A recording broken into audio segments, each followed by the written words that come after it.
Salam sehat adik-adik pembelajar. Perkenalkan, saya Iwayan Labe dari SMK Negeri 1 Kubu, Karangasem, Bali, akan mengajak adik-adik pembelajar untuk belajar bersama-sama mengenai statistika. Nah, dalam hal ini mengkhusus pada penyajian data. Penyajian data yang kita bahas kali ini yaitu mengenai diagram batang, diagram lingkaran, dan diagram garis. Nah, apa itu diagram batang? Diagram batang itu merupakan penyajian data dengan menggunakan gambar yang berbentuk batang atau kotak. Nah, dapat digambar secara vertikal maupun horizontal. Sebagai contoh, seperti ini adik-adik. Jadi ini di bagian kanan ini ada contoh diagram batang dalam bentuk vertikal yang menunjukkan bahwa itu adalah jumlah siswa bermasalah pada suatu sekolah. Tentukan jumlah siswa yang bermasalah dari tahun 2001 sampai dengan 2004. Nah, kita bisa melihat diagram batang tahun 2001 sebanyak 6. Jadi 6 orang siswa maksudnya. Kemudian 2002 kita bisa melihat sebanyak 10. 2003 sebanyak 13. Jadi di antara 12 dan 14 ini. Kemudian 2004 sebanyak 10, sehingga jumlah siswa bermasalah dari tahun 2001 sampai 2004 adalah jumlah dari semuanya yang saya sebutkan tadi, yaitu 6 tambah 10 tambah 13 tambah 10. Itu hasilnya 39 orang siswa. Nah, itu satu contoh mengenai diagram batang. Kita lanjut pada bagian yang berikutnya, yaitu mengenai diagram lingkaran. Nah, sudah tentu untuk diagram lingkaran itu adalah penyajian data dengan menggunakan gambar yang berbentuk daerah lingkaran. Nah, di dalam daerah lingkaran itu nanti akan dibagi ke dalam sektor-sektor atau juring-juring. Nah, saya kira adik-adik tidak asing lagi namanya sektor atau juring, karena lingkaran itu sudah dikenalkan sejak SMP, bahkan di SD pun mungkin sudah. Nah, sebagai contoh seperti ini adik-adik. Jadi ini ada gambar di diagram lingkaran yang merupakan hasil penelusuran tamatan pada sebuah SMK. Jika jumlah tamatan sebanyak 135 orang, maka banyaknya tamatan yang melanjutkan kuliah adalah titik-titik.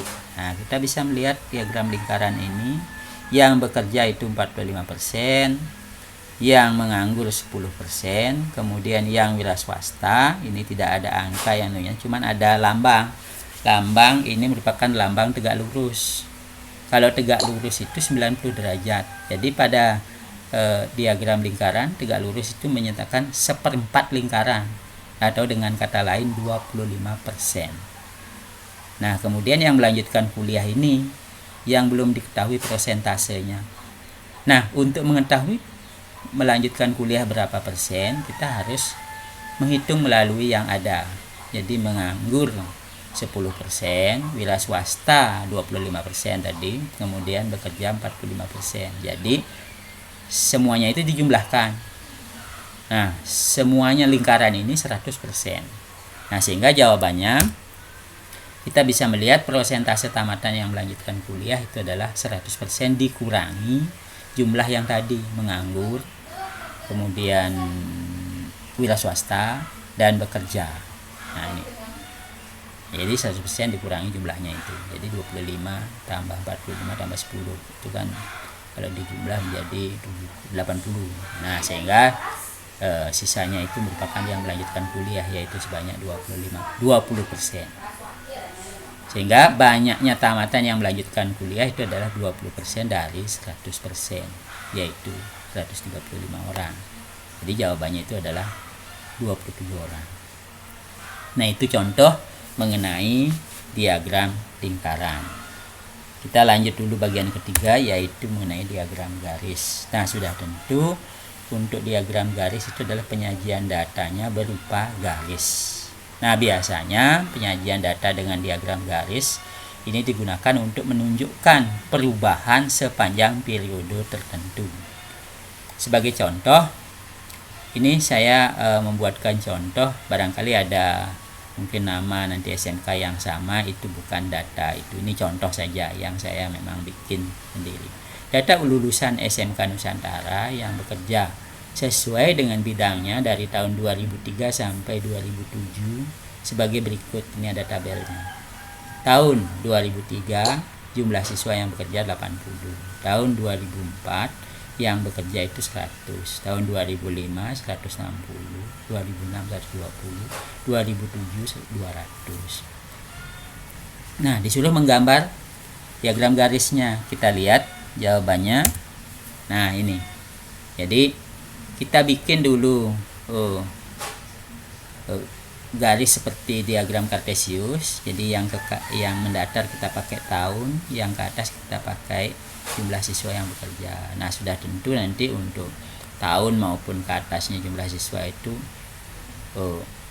dalam menggambar upayakan perbandingannya sama. Misalnya 2003 sampai 2004 itu kan 1 tahun.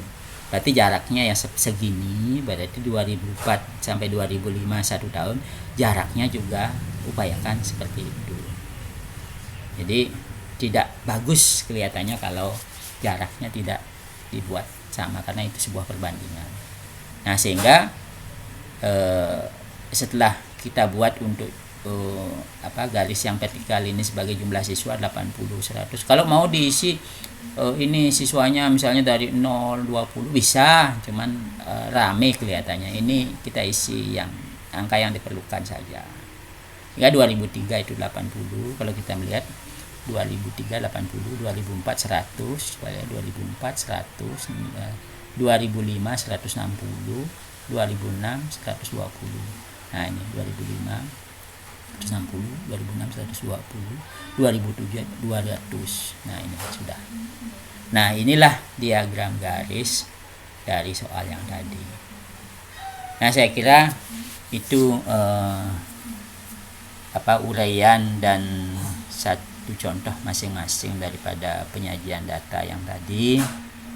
Selanjutnya adik-adik bisa mencoba soal sebagai bahan latihan.